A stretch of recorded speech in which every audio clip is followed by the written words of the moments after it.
이 아두이노에 관한 거를 우리가 좀 학습하도록 하겠습니다. 기초 지식이니까 하여튼 길지 않게 한번 해보겠습니다.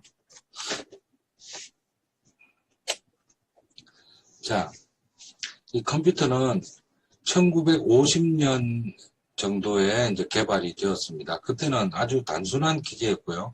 대신에 사람이 아닌 기계 장치가 자동으로 빠른 시간에 연산을 할 수 있다는 것은 굉장히 혁신적인 개발이었고, 그때 이후로 인공지능이라는 게 지금 4차 산업혁명 시대에 가장 핫한 화두가 되어 있고요. 또 인공지능이 미래의 먹거리라는 것은 우리가 다 알고 있는 사실이고, 그 인공지능의 개념의 핵심적인 역할을 하는 게 자율주행과 스마트카입니다. 그래서 자동차 자체의 어떤 자율적인 주행도 있지만, 이 도시가 스마트화되면서 스마트 시티에 있는 여러 가지 센서 정보들, 그리고 다른 곳에 있는 다른 차량들의 정보들과의 서로 통신을 통해서 아주 적절한 그런 형태의 경로를 택하도록 만들어주는 거고, 이것은 차량 사고를 혁신적으로 줄일 수 있고요. 물론 스마트카, 자율주행차 때문에 사고도 생기지만 그 사고율은 기존의 사고율하고는 비교가 안 됩니다. 그리고 자동차가 꽉 막혀서 그냥 정체되어 있는 이런 것들을 대폭해서 개선할 수 있고, 차량 흐름의 일정한 속도에 맞춰서 과속을 방지할 수도 있습니다. 그래서 앞으로 미래 사회는 이런 스마트카의 그런 시대로 바뀌어져 갈 건데, 그렇게 가기 위한 다양한 기술들이 접목되는 게 바로 4차 산업혁명 기술이라고 할 수 있고, 그게 핵심적인 요소는 두 가지인데요. 하나는 오픈소스고 하나는 네트워크입니다. 네트워크는 무선 광의 속도로, 빛의 속도로 만들어지는 통신 네트워크. 이 광랜이라고 우리 부르죠. 자, 여러분들 지금 40명이 넘는 학생, 제가 다른 수업은 160명을 하는 수업도 있는데, 이렇게 줌에서 화상으로, 그것도 그냥 단순한 음성으로 하는 게 아니고 화상으로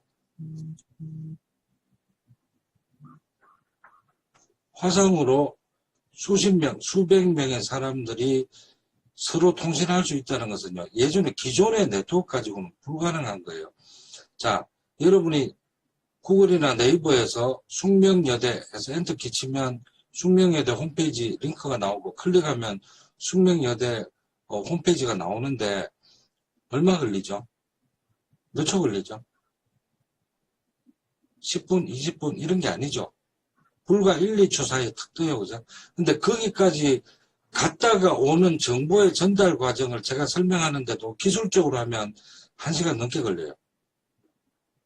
TCP IP 프로토콜에서부터 시작해서 이더넷 프로토콜을 통해서 네트워크에 관련된 패킷 데이터 시스템에 관련된 것, 그리고 서버 운영에 관련된 것, 다시 피드백 받아서 역방향으로 오는 것, 이런 거 설명하는데 1시간이 넘게 걸리고 굉장히 복잡한 과정을 거치는데 눈 깜짝할 사이에 모든 게 다 이루어지거든요. 거기에는 인프라 자체가 빛의 속도로 움직이는 광섬유가 케이블이 깔려 있어요. 자, 여러분들 사람들의 꿈이요, 빛의 속도를 이기는 거예요. 뭐 빛의 속도를 이기면 타임머신도 만들 수 있다, 뭐 그런 얘기도 한참 있고 했었어요. 사람들의 꿈은 한 가지는 하늘을 나르는 거고, 그래서 비행기가 나온 거고요. 지금은 그 드론이 그 역할을 할 수 있을 거라고 생각이 돼요. 드론은 사람을 대신해서 올라가서 비행을 하는 건데, 드론에 카메라 있는 것을 고글하고 연동을 하면요, 이 눈에 쓰는 고글 장치 있죠. 이거를 연동을 시키면 드론이 하늘에서 보는 영상을 내가 보고 있으니까 그냥 공중에 내가 나는 거나 비슷한 느낌을 가질 수 있어요. 그래서 가상현실 이런 분야에도 굉장히 많이 쓰이고, 드론 기술도 그만큼 발전하는데, 지금 드론 위에 사람이 타고 이동하는 것에 대한 연구가 많이 진행되고 있어요. 여기에는 하늘에 대한 도로 설계가 새롭게 나와야 되기 때문에 조금 더 행정적이고 정치적이고 제도적인 문제가 뒤따라야 돼서 그것과 연동해서 지연이 좀 될 뿐이고, 기술적으로는 상당히 많이 진행이 되고 있습니다. 또 하나는요, 기술이 발전하면서 정보 전달을 빛의 속도로 하고 싶어 했어요. 지금 그게 이루어지고 있거든요. 소리는 1초에 340m를 갑니다. 이 남자들은 군대 가서 보통 배우거든요. 이론 교육할 때 배우는데, 그 전에 여러분들도 고등학교, 중학교 때 다 배웠어요. 물리 시간에 1초에 340m를 간다고 배웠는데, 하늘에 번개가 칠 때, 그 번개가 치면 천둥 소리가 들리죠. 번개를 본 순간부터, 번개를 받는 것은 빛이죠. 빛은 1초에 30만 킬로미터를 가요. 지구 7바퀴 반. 그러니까 빛은 발생과 동시에 우리가 바로 본다고 생각하면 되고, 소리는 빛이 번개가 치고 나서 1초, 2초, 3초 만에 내가 소리를 들었으면 3 곱하기 340m 하면 그 번개가 생긴 위치까지의 거리입니다. 소리는 1초에 340m를 가는데, 그것과 관련해서 우리가 이 아두이노 하는 수업 시간에 나중에 실습을 할 겁니다. 초음파 센서를 가지고 실습도 할 건데요. 그런 그 사이에 관련된 그런 소리와 빛의 그 속도에 관련된 그런 기술들과 관련해서 많은 연구가 진행이 됐고, 그런 통신 속도가 빛의 속도로 바뀌면서 모든 기술들이 순식간에 서로 연결될 수 있는 상황이 되고 있어요. 그게 바로 4차 산업혁명입니다. 로봇이나 인공지능이나 이런 기술들은요, 3D 프린팅 전부 다 수십 년 된 기술이에요. 최근에 나온 기술이 아니고 수십 년 된 기술이다. 제가 아까 얘기했듯이 1950년도에 컴퓨터가 처음 만들어질 때 튜링이라는 사람이 또 컴퓨터 만드는데 아주 중요한 역할을 했어요.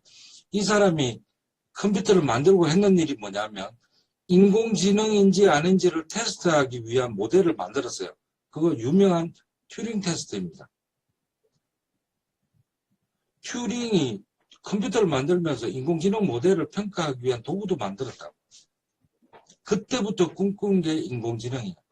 근데 인공지능은 사람을 따라오기가 사실상은 현재까지 불가능해요. 그런데 계산력과 관련해서 사람을 능가하는 능력을 가지고 있어요. 자, 여러분들 지금 사용하고 있는 게 데스크탑일 수도 있고 노트북일 수도 있는데, 거기에 CPU가 아무리 좋은 CPU가 있어도 클럭 제너레이터라는 오실레이터라고도 부르는데, 은색으로 된 조그마한, 손톱만한 이런 칩입니다. 그런 그 소자가 없으면 무용지물이에요. 이 클럭이라는 걸 통해서 0과 1 사이를 이렇게 신호로 구형파로 이렇게 움직입니다. 이렇게 0과 1 사이로 그 신호를 만들어내는 클럭을 가지고 그 클럭 스피드가 이 시스템의 성능을 결정해요. 이 클럭은 0일 때 동작하는 내부 회로가 있고, 우리가 하드웨어를 만들 때 그 신호가 1일 때 동작하는 게 있고, 0에서 1로 올라가는 순간에만 동작하는 게 있고, 1에서 0으로 떨어지는 그 순간에만 동작하는 게 있어요. 그래서 크게는 4가지가 있죠. 4가지 유형의 소자가 컴퓨터 안에 가득 차 있습니다.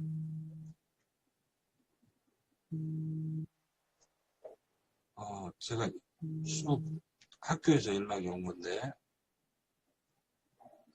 조금 이따 전화를 해보면 되니까요. 자, 그렇게 4가지 형태의 유형의 소자로 반도체가 움직여지고 있습니다. 컴퓨터 계열의 학생들은 조금 배웠을 거예요. 논리회로 배웠을 거고, 거기 플립플롭, 렛지 이런 거 배웠을 텐데, 하여튼 그런 반도체와 논리회로 소자를 통해서 이 디지털 회로가 구성이 되는데, 거기에 클럭이라는 게 아주 중요한 역할을 합니다.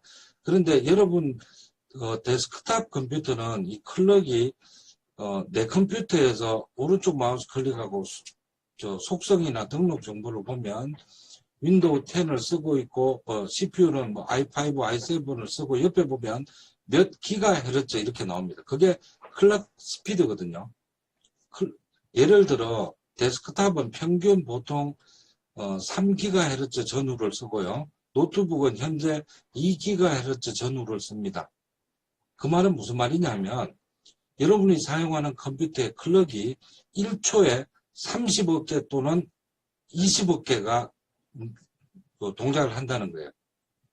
그럼 대충 물론 이제 세부적으로 들어가면 머신 사이클이 있어서 클럭 몇 개를 모아서 하나의 동작을 수행하지만 쉽게 이해하기 위해서 클럭 한 개마다 동작 하나를 할 수 있어요. 컴퓨터가. 그러면 30억 1초에 나는 눈 깜빡거리는 것밖에 못하는데 컴퓨터는 30억 개의 일을 해요. 처음에는 안 그랬겠죠. 이 화면에 나오는 이 CPU 마이크로 컨트롤러는 최근에 만들어진 그런 모델로 했고요. 처음에는 속도가 느렸겠지만 계속해서 스피드가 높아지면서 튜링이 했던 것처럼 이 컴퓨터가 대단하게 보이는 거예요. 그래서 사람들이 게을러지기 시작했어요. 사람이 할 수 있는 일을 컴퓨터한테 시키기 시작했어요. 컴퓨터한테 야 가계부 작성하는 거 복잡하니까 네가 한번 해봐. 우리 회사 직원들 월급 주는 그 관리하는 거 네가 한번 해봐. 그래서 프로그램들이 만들어지기 시작해서 처음에는 오피스 업무용 관리용으로 진행이 됐고 기업용으로 됐고 한 분야에서는 과학기술 계산용 미사일 쏠 때 각도 거리 이런 거 계산하는 거 우주과학 분야 이렇게 연구용과 과학기술용과 업무용으로 구분이 돼서 많이 발전을 하게 됐어요. 컴퓨터에게 하던 일을 사람이 하던 일을 컴퓨터한테 계속 주다 보니까 컴퓨터의 성능이 높아지고 기술 개발도 되고 가격도 점점 낮아지게 됐죠. 새로운 게 나오면 비싸고 구형은 낮아지고. 그런데 현재 우리가 컴퓨터를 사면 100만 원 전후 정도로 사게 되는데 그러면 우리가 100만 원짜리 컴퓨터를 사가지고 과연 여러분은 얼마짜리의 효과를 보고 있을까요? 지금의 컴퓨터는 대부분 게임을 아주 잘 즐길 수 있을 정도까지 그렇게 게임이 만들어지고 있어요. 컴퓨터가. 그런데 제가 이걸 잠깐 하고 가겠습니다. 컴퓨터 자체가 게임을 아주 원활하게 할 수 있도록 맞춰져 있어요. 게임은 고속의 멀티미디어 계산을 하기 위한 그 수치 계산을 하기 위한 장치가 들어가 있어야 돼서 비싼데 대부분의 사람들은요 그런 컴퓨터를 사가지고 엑셀하고 워드하고 파워포인트 인터넷 이 정도 하고 끝납니다. 저도 게임을 잘 안 하니까 제가 하는 거는 퍼즐 맞추는 게임밖에 안 해요. 그것도 휴대폰에서 PC에서는 한 지가 오래됐고 그러니까 실제로는 30% 쓰면 굉장히 많이 쓰는 거예요. 뭐 전공자들이 프로그램도 하고 막 이렇게 하면 그게 한 30~40% 쓸까? 그런데 자 다시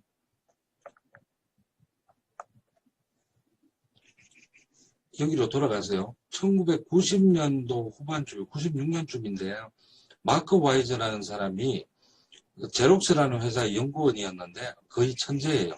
천재는 단명한다고 이분도 40대 초반에 돌아가셨어요. 암으로 돌아가셨는데 이분이 생각의 발상의 전환 이런 말 쓰죠. 딱 거꾸로 뒤집어서 한 거예요. 어떻게 했느냐. 지금 여기 그림에 보면 CPU로부터 주변 여러 가지 장치들에 합쳐져서 하나의 시스템을 구성하고 있는데 여기에서 세상이 할 수 있는 세상의 어떤 특정한 부분이 할 수 있는 것만 빼가지고 세상에다 심자는 거죠. 자동차가 할 수 있는 기능만 빼가 자동차에 심어서 자동차에 컨트롤러가 있어요. 그거는 우리 보통 쓰는 범용 컴퓨터보다 성능이 낮아요. 장치가 많이 필요 없어요. 필요한 것만 갖고 가니까.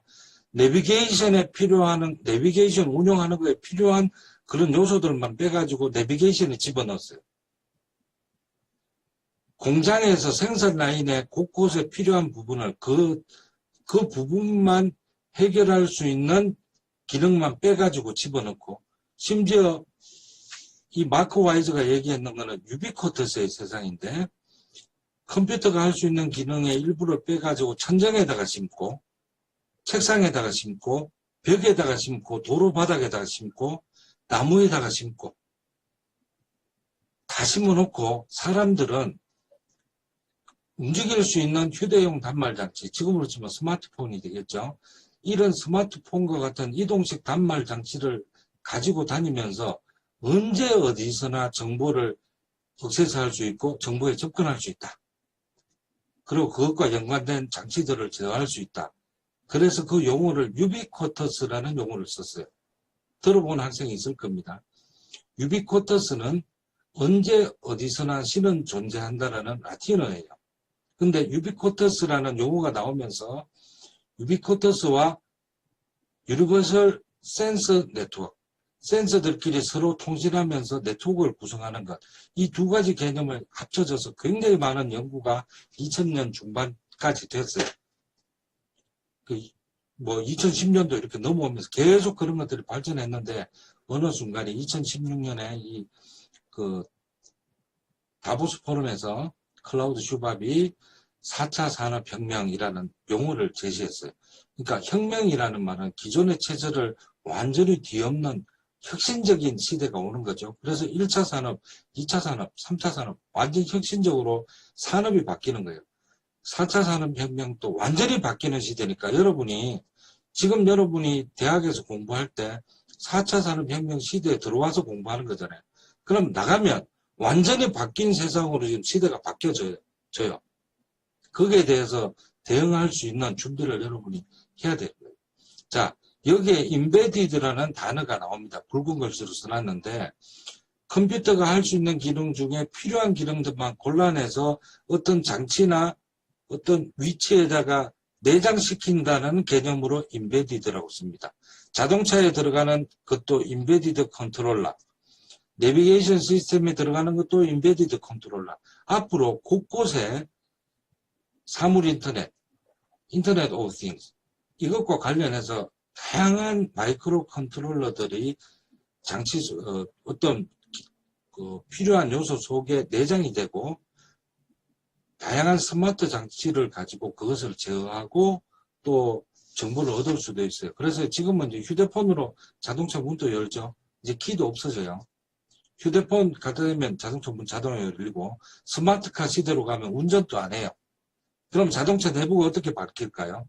자동차 내부가 어떤 자동차는 내부가 침실로 되어 있고 어떤 자동차는 내부가 카페로 되어 있고 어떤 자동차는 내부가 예를 들어 카니발 같은 거 그런 거는 내부가 오피스로 바뀌어져 있어.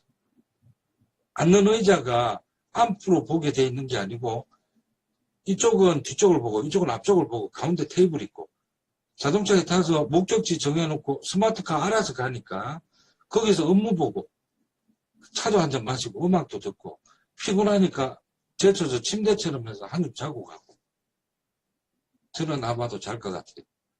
출근하면서 스마트카 딱 해놓고 숙명회에 목적지 해놓고 한숨 잠이 부족하면 자면서 오겠죠. 이런 것처럼 바뀌어져 가는 시대인데 거기에 들어가는 모든 장치들이 인베디드다. 그것을 이해할 수 있는 가장 좋은 방법이 바로 IoT. 우리가 지금 배우는 아두이노로 배우는 사물 인터넷. 이 개념이 이 인베디드 시스템과 사물 인터넷, 유비쿼터스 이런 세상을 이해하고 거기에 맞는 어떤 기술력을 키워나가는 데 아주 중요한 도구가 된다는 겁니다.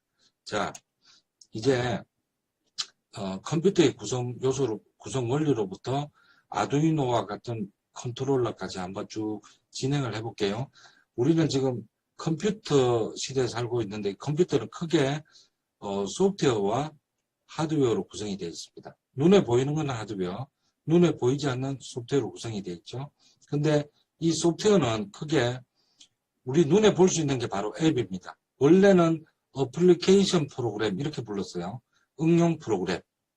그런데 조금 줄여서 컴퓨터에서는 어플이라고 부르고 휴대폰에서는 앱이라고 불렀는데 지금은 용어가 앱으로 다 통합이 돼버렸어요. 그래서 응용 프로그램을 앱이라고 부르고요. 앱에는 대표적으로 카카오톡 할 수 있죠.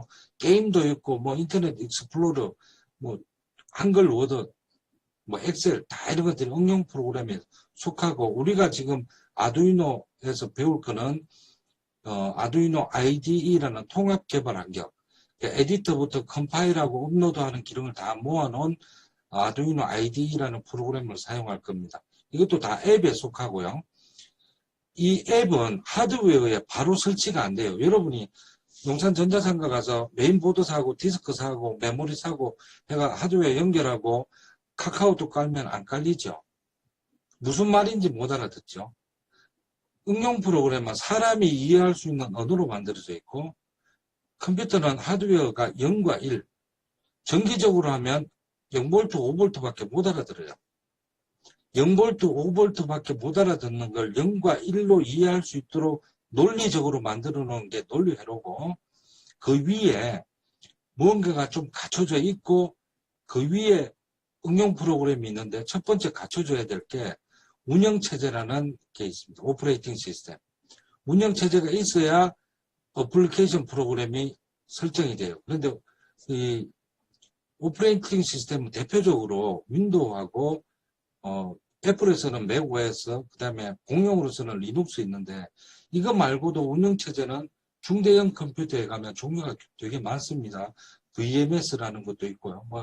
그 대형 컴퓨터에마다 운영체제가 있는데 그 중에 대표적인 운영체제가 유닉스라는 운영체제. 유닉스는 유료거든요. 굉장히 비싼 운영체제입니다. 그것을 오픈소스로 만들어서 무료로 누구나가 쓸 수 있게 하자. 이거 버클리 대학원생들이 만든 거예요. 그렇게 해서 나온 게 리눅스고 그 리눅스는 유닉스를 그대로 다 쓸 수 있는데 돈이 안 들어요. 그래서 이 리눅스의 버전은 여러 가지가 있고요. 한 90% 정도는 기능이 같고 한 10% 정도는 리눅스의 종류마다 특징이 맞게 조금씩 다른 게 있습니다. 자, 이런 운영체제 지금 적어놓은 거는 PC를 기준으로 해서 제가 좀 적어놨어요. 근데 운영체제가 있어도 바로 동작을 안 해요. 하드웨어는. 거기에 펌웨어라는 게 존재하는데요. 이 펌웨어는 하드웨어의 기본적인 기능들을 체크하고 서로의 연결관계 이런 것들을 시스템에 맞게끔 되어 있는지를 확인하는 겁니다. 우리 바로 전 단계에 CPU가 있고 컨트롤러 장치들이 서로 연결이 되어 있는데 이것들이 규정에 맞게 제대로 되어 있는지를 확인할 수 있도록 운영체제가 올라갈 수 있도록 해주는 역할을 하는 게 펌웨어인데요. 그러면 앱은 운영체제와 연동을 하고 운영체제가 펌웨어와 하드웨어를 연동을 하고 우리가 사용하는 아두이노 IDE 프로그램을 통해서 우리가 에디트를 하고 컴파일을 해서 오류 다 찾아내고 그러면 이제 업로드를 하게 되면 OS와 펌웨어를 거쳐서 하드웨어를 통해 가지고 아두이노 쪽으로 갑니다. 지금 현재 여기까지는 아두이노하고는 상관이 없고 지금 컴퓨터, 데스크탑이나 노트북 있는 컴퓨터에서 전달되는 과정입니다. 자, 그런데 앱과 OS는 실제로는 램에서 동작을 하는데요. 램이라는 건 속도가 빠릅니다. 그런데 이 램은 랜덤 액세스 메모리. 전원을 끄면 내용이 다 사라져요. 다 알고 계시는 학생들 많겠죠. 전공했는 학생들은 당연히 알겠고 랜덤 액세스 메모리를 전원을 끄면 데이터가 다 날아가는데 대신에 가격은 비싸고 고속이고 용량은 적습니다. 그래서 보통 노트북은 2GB에서 4GB, 8GB, 16GB 정도를 쓰고 있어요. 그런데 실제로 프로그램이 설치되는 곳은 전원이 꺼져 있어도 데이터가 설치된 프로그램이나 이런 게 다 있어야 되죠. 그래서 우리가 처음에 프로그램을 설치하면 운영체제건 앱이건 전부 다 하드디스크에 저장이 됩니다. 하드디스크와 램은 속도차가 1000배 이상 나요. 그래서 처음에 컴퓨터를 켜면 하드웨어를 체크하고 그 체크하는 과정을 펌웨어가 합니다. 그래서 여러분이 컴퓨터를 켜면 마이크로소프트 윈도우란 로고가 나타나기 전에 뭔가 동작을 하죠. 뭐 이렇게 글자 올라오면서 동작을 하죠. 뭐 CD도 돌아가고 뭐 이럽니다. 윙윙거리고. 그 과정이 펌웨어가 하는 과정이에요. 펌웨어가 세팅을 끝내고 나면 그때 에러가 있으면 삑삑하고 에러 메시지가 뜹니다. 램 자체에 이상이 있다. 뭐 이런 식으로. 하드디스크 컨트롤러에 이상이 있다. 이렇게 뜨고 그걸 다 통과하면 운영체제가 설치되기 시작하고 운영체제는 어떻게 되느냐. 하드디스크에 있는 내용 운영체제 중에서 램에 꼭 필요한 것, 늘 쓰이는 것들을 가지고 와서 램에다가 넣습니다. 그리고 그 상태로 컴퓨터가 켜지고 우리가 응용 프로그램을 실행을 하면 하드디스크에 설치해 있는 카카오톡 프로그램 중에서 핵심적인 기능을 가지고 와서 램에다가 올려놓습니다. 그래서 실행을 하는 거예요. 하드디스크에서 실행을 하면 1000배 1000분의 1만 이하로 속도가 낮아지니까 한참 기다려야 되는 거야, 시간이. 그래서 저 램의 속도하고 용량 이런 것들이 컴퓨터의 성능에 영향을 끼치게 됩니다. 자, 그렇게 해서 램의 앱을 올려서 실행을 하고, 우리가 당연히 아두이노 IDE도 실행을 시키면 하드디스크에 설치된 거를 램에 가지고 와서 거기에다 넣고 우리가 실행을 하게 됩니다. 자, 그러면 보면은요, 램이 아니라 롬이라는 곳에 저장이 되거든요. 제작할 때 제조사에서 미리 테스트하기 위한 프로그램을 만들어 놓는데, 이것을 리드 온리 메모리, 전원이 꺼져도 그대로 살아있고 사용자는 손을 못 대고 단지 읽기만 하는 메모리입니다. 리드 온리 메모리. 속도는 빠릅니다. 그런데 여기에 이제 입력 장치를 통해서 우리 데이터를 받고, 출력 장치를 통해서 이 화살표가 반대로 가야 됩니다. 그래서 출력 장치로 정보를 내보내는 게 컴퓨터 시스템을 구성하고 있습니다. 아주 기본적인 내용이고 많은 학생들이 알고 있는 거지만 이 체계를 정확하게 이해하는 게 중요해요. 자, 그리고 우리가 아두이노를 사용하게 되는데, 조금 전에 봤던 아두이노는 운영체제와 앱 자체가 없습니다. 그래서 아두이노만 가지고는 프로그램 개발을 못해요. 이 아두이노만 가지고 개발을 못한다. 그래서 이걸 마이크로 컨트롤러라고 불러요. 컴퓨터라고 안 부르고. 자, 이런 개발을 어떻게 하느냐. 우리가 아두이노 IDE 통합 개발 환경을 다운받아서 거기에다가 프로그램을 설치하고 거기서 코딩을 합니다. 문법도 체크하고, 그 다음에 다 됐다고 생각이 되면 USB 케이블을 통해서 아두이노, 즉 아두이노 사진에서 왼쪽 위에 있는 그 은색 부분 있죠. 거기가 USB 케이블을 끼우는 곳입니다. 저기다 연결하면 그때 업로드를 하게 되면, 자, 우리 상위에서 만든 스케치 코드로 되는 언어를 0과 1로 다 바꿉니다. 기계어로 바꿔서. 그것도 아두이노가 이해할 수 있는 정의된 그런 명령어로 바꿔서 기계어로 바꾼 다음에 USB 케이블을 통해서 아두이노에다가 업로드를 하는데, 어디에다 하느냐 하면 롬에다가 해요. 롬은 조금 전에 설명하면서 왼쪽에 리드 온리 메모리 쓸 수가 없다 그랬죠. 제조사가 한 번 딱 만들어 놓고 그때 이후로는 읽기만 합니다. 그래서 컴퓨터를 껐다가 켜면은 저 롬에 있는 부분이 똑같이 계속 반복해서 처음에 실행하죠. 그리고 운영체제가 올라옵니다. 그런데 아두이노에 있는 롬은 그냥 롬이 아니고, 제가 대학 갔을 때는 이 EEP롬이라는 게 없었어요. 그래서 이런 프로그래밍을 할 때 어떻게 수업했느냐 하면, 자외선 이렇게 쏘는 장치가 있어요. 그 뚜껑을 열고 롬을 거기다 집어넣어서 뭐 20분, 이 시간 동안 자외선을 쏘면 그 데이터가 다 지워져요. 그럼 그걸 다시 빼가지고 롬 라이트라는 곳에다, 장치에다가 이렇게 끼우고 내가 만든 코드를 바이너리 파일, 이전 파일로 만들어서 업로드하면 그때 데이터 롬에다가 적어주는 장치가 하나 있어요. 시간이 꽤 오래 걸리죠. 이 과정이. 데이터 지우는데 시간 오래 걸리고 업로드 하는데 오래 걸리고. 그런데 지금은 USB 케이블을 통해서 업로드를 하게 되면 이 롬은 EEP라는 게 앞에 붙어 있어요. Electrically Erasable Programmable Read-Only Memory. 정기적으로 지웁니다. 업로드 할 때 첫 번째 단계로 전기 신호를 줘서 정기적으로 지울 수 있고 프로그램이 가능한 롬이다, 이런 뜻입니다. 그래서 EEP 롬에다가 우리 업로드를 하면 그 다음부터는 마지막에 업로드 되는 프로그램이 전원을 뽑으면 이제 동작을 아무것도 안 하겠죠. 저기에 업로드를 안 하더라도 USB 케이블을 꼽거나 아니면 저기에 5V하고 그라운드를 연결할 수 있는데, 전원만 공급이 되면 마지막에 업로드 되는 펌웨어가 동작을 합니다. 그렇게 지금 구성이 되어 있습니다. 그것이, 요 방법이, 과정이 우리가 알아야 될 필수적인 요소입니다. 그러면 아두이노 몸체에다가 우리가 인풋 센서로 여러 가지를 붙일 수 있어요. 다양한 센서까지는 안 가지만 여러분들이 이제 받게 될 패키지가 이제 종이 박스로 해서 들어오는데, 안에 보면 온습도 센서도 있고, 뭐, 여러 가지 LED도 있고, 몇 가지 센서들이 있을 겁니다. 조금 비싼 거는 왼쪽에 있는 거는 심박 센서예요.